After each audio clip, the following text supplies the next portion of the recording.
भोपाल से प्रस्तुत हैं प्रादेशिक समाचार।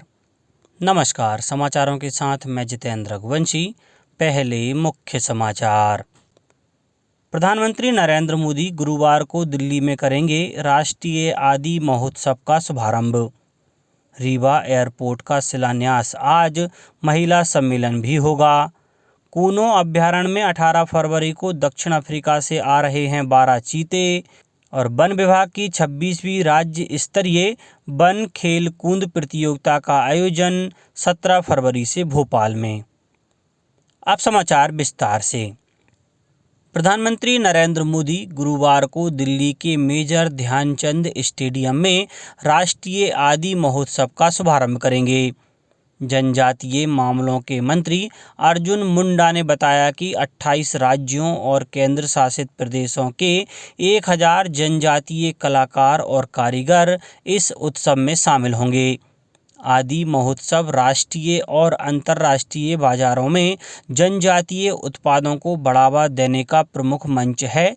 उन्होंने बताया कि प्रमुख शहरों में आदि महोत्सव के आयोजन की सोच जनजातीय कारीगरों के लिए वरदान साबित हुई है, क्योंकि इसके माध्यम से बिचौलियों से उन्हें छुटकारा मिल गया है और बड़े बाजारों तक सीधे उनकी पहुंच हो गई है।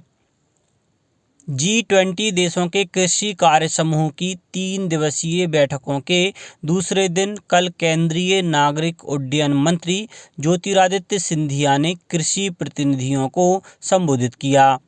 उन्होंने G20 सदस्यों और अंतर्राष्ट्रीय संगठनों से कृषि के क्षेत्र में भारत के सतत विकास पर चर्चा की। इसके बाद पत्रकारों से चर्चा में केंद्रीय मंत्री ने कहा कि मध्य प्रदेश ने कृषि के क्षेत्र में पिछले 18 सालों में बड़ी उपलब्धि हासिल की है। सिंचाई का रकबा 2 लाख हेक्टेयर से बढ़कर 200 लाख हेक्टेयर तक पहुंच चुका है। प्रदेश में अनाज उत्पादन भी रिकॉर्ड स्तर पर आ गया है। G20 कृषि कार्य समूह की बैठक के तीसरे दिन कृषि को नए आयाम देने के प्रमुख निष्कर्षों पर मंथन होगा।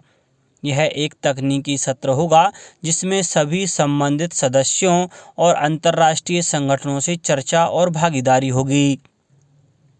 रीवा में आज हवाई पट्टी चोरहटा में दोपहर 12 बजे से महिला सम्मेलन का आयोजन किया जा रहा है। सम्मेलन के मुख्य अतिथि मुख्यमंत्री शिवराज सिंह चौहान होंगे। समारोह की अध्यक्षता केंद्रीय नागरिक विमानन और इस्पात मंत्री ज्योतिरादित्य सिंधिया करेंगे। समारोह में रीवा एयरपोर्ट का शिलान्यास भी किया जाएगा। वर्तमान में उपलब्ध 65 एकड़ जमीन रीवा एयरपोर्ट निर्माण के लिए 27 जनवरी को भारतीय विमान प्राधिकरण को 99 वर्ष की लीज में सौंपी जा चुकी है। एयरपोर्ट से अगस्त माह से 72 सीटर हवाई जहाज़ों का आवागमन शुरू हो जाएगा।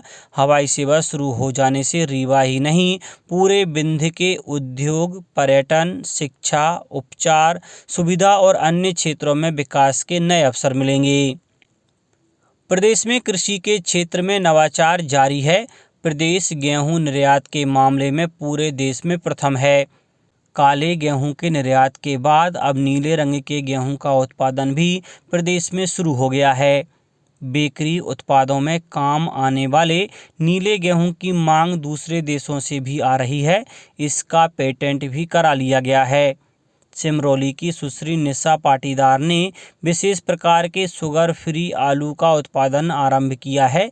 विलुप्त हो चुके मोटे अनाजों का बीज बैंक विकसित करने वाली डिंडोरी की लहरी बाई ने भी इंदौर में G20 सम्मेलन में अपना स्टॉल लगाया। मुख्यमंत्री शिवराज सिंह चौहान ने बताया कि G20 के कृषि समूह की बैठक में विभिन्न देशों से आए प्रतिनिधियों का प्रदेश में कृषि के क्षेत्र में हुए नवाचारों ने ध्यान आकर्षित किया है। 12वां विश्व हिंदी सम्मेलन आज से फिजी के नादी में शुरू हो रहा है।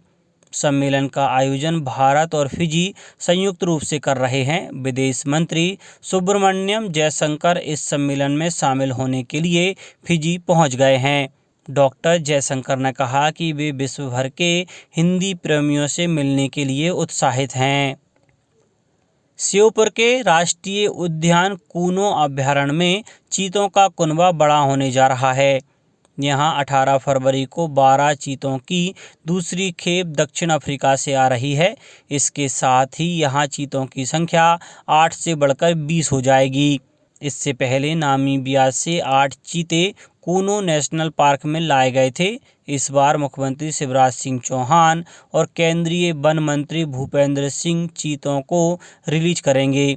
कूनो पार्क के डीएफओ प्रकाश वर्मा ने बताया कि 18 फरवरी को विशेष विमान से 12 चीतों को दक्षिण अफ्रीका से पहले ग्वालियर लाया जाएगा। इसके बाद वायुसेना के मालवाहक हेलीकॉप्टर से ग्वालियर से कूनो लाया जाएगा। दक्षिण अफ्रीका से चीतों को कूनो लाने के लिए चीता टास्क फोर्स के अधिकारी और कूनो एसडीओ अमृतांशु दक्षिण अफ्रीका पहुंच चुके हैं। वन विभाग द्वारा 26वीं राज्य स्तरीय वन खेलकूद प्रतियोगिता का आयोजन भोपाल में आज से 17 फरवरी तक किया जा रहा है। इसमें मुख्य रूप से 15 खेल गतिविधियां शामिल हैं। प्रतियोगिता में करीब 500 प्रतिभागी शामिल होंगे। सभी खेल प्रतियोगिताएं भोपाल के तात्या टोपे स्टेडियम, अरेरा क्लब, प्रकाश तरण पुष्कर और खेल परिसर 74 बंगले में होगी। अपर प्रधान मुख्य वन संरक्षक और खेल समन्वयक हरिशंकर मोहंता ने बताया कि राज्य स्तरीय प्रतियोगिता के बाद 26वां अखिल भारतीय खेलकूद प्रतियोगिता 2023 हरियाणा में 10 से 14 मार्च की अवधि में होगी। इसमें मध्य प्रदेश वन विभाग का दल भी शामिल होगा। अशोकनगर में छात्र अधिकारी आश्रय कार्यक्रम के अंतर्गत कलेक्टर उमा महेश्वरी सहित जिला अधिकारियों ने छात्रावास में रात्रि विश्राम किया। उन्होंने छात्रावास में रहने वाले छात्र छात्राओं से संवाद कर उनकी समस्याओं को भी सुना। कलेक्टर ने इस समस्याओं के निराकरण के निर्देश संबंधित अधिकारी और छात्रावास अधीक्षक को दिए। नागरिकों की सुविधा के लिए मार्च में होली को छोड़कर शेष अवकाश के दिनों में सभी दस्तावेज के पंजीयन के लिए सभी परिक्षेत्रीय उप महानिरीक्षक पंजीयन कार्यालय और वरिष्ठ जिला पंजीयक कार्यालयों को खुला रखने का निर्णय लिया गया है। राज्य शासन ने सभी संबंधित कार्यालयों को इस संबंध में निर्देश जारी किए गए हैं। रेल मंत्रालय ने कौशल विकास योजना के तहत 15,000 से अधिक उम्मीदवारों को प्रशिक्षण दिया है। इसके अंतर्गत अब तक 23,000 से अधिक उम्मीदवारों का नामांकन हो चुका है। इसमें 14 उद्योगों और प्रासंगिक तकनीकी क्षेत्रों जैसे इलेक्ट्रीशियन, वेल्डर, मशीनिस्ट और फिटर में प्रशिक्षण दिया जा रहा है। देश भर में 94 केंद्रों पर निःशुल्क प्रशिक्षण दिया जाता है। वित्त राज्य मंत्री पंकज चौधरी ने बताया कि नोटबंदी से काले धन का पता चला, जिससे कर संग्रह और कर आधार बढ़ा है। लोकसभा में एक प्रश्न के लिखित उत्तर में उन्होंने बताया कि नोटबंदी से सरकार को छिपे हुए धन का पता लगाने में मदद मिली है। अब कुछ समाचार संक्षेप में। सीहोर जिला अस्पताल की लैब को राष्ट्रीय संस्था की रिपोर्ट के बाद क्वालिटी एश्योरेंस प्रमाण पत्र दिया गया है। आगरमालवा में कलेक्टर द्वारा की गई जनसुनवाई में 78 आवेदकों द्वारा अपने आवेदन प्रस्तुत कर समस्याओं से अवगत करवाया। शिवपुरी में कलेक्टर ने पशुपालन विभाग द्वारा संचालित योजनाओं के माध्यम से शहरिया परिवारों को जोड़ने के निर्देश दिए हैं। कटनी जिले में सभी स्वास्थ्य केंद्रों और सिविल अस्पताल में आरोग्य मेला लगाया गया। झाबुआ जिले में सहायक आयुक्त ने रामा विकासखंड के विद्यालयों के आकस्मिक निरीक्षण के दौरान अनुपस्थित पाए गए 10 शिक्षक कर्मचारियों का वेतन काटने के निर्देश दिए हैं। प्रधानमंत्री फसल बीमा योजना के अंतर्गत फसल बीमा पॉलिसी वितरण महाअभियान मेरी पॉलिसी मेरे हाथ का आयोजन देवास जिले में आज से 15 मार्च तक किया जाएगा। शहडोल जिले में सभी को अपने आधार कार्ड अपडेट कराने के निर्देश दिए गए हैं। जबलपुर में मध्य प्रदेश पूर्व क्षेत्र विद्युत वितरण कंपनी बिजली बिल के बकायादारों से वसूली के लिए अब संपत्ति पर कर्जदार दर्ज कराएगी। और आकाशवाणी परिसर गुना में रेडियो किसान दिवस के अवसर पर आज अपराह्न 12 बजे से किसान संगोष्ठी का आयोजन किया जाएगा। अंत में मुख्य समाचार एक बार फिर। प्रधानमंत्री नरेंद्र मोदी गुरुवार को दिल्ली में करेंगे राष्ट्रीय आदि महोत्सव का शुभारंभ। रीवा एयरपोर्ट का शिलान्यास। आज महिला सम्मेलन भी होगा। कूनो अभ्यारण्य में 18 फरवरी को दक्षिण अफ्रीका से आ रहे हैं 12 चीते। और वन विभाग की 26वीं राज्य स्तरीय वन खेल कूद प्रतियोगिता का आयोजन 17 फरवरी से भोपाल में। इस बुलेटिन में इतना ही। घर पर रहिए, सुरक्षित रहिए और सुनते रहिए प्रादेशिक समाचार। नमस्कार।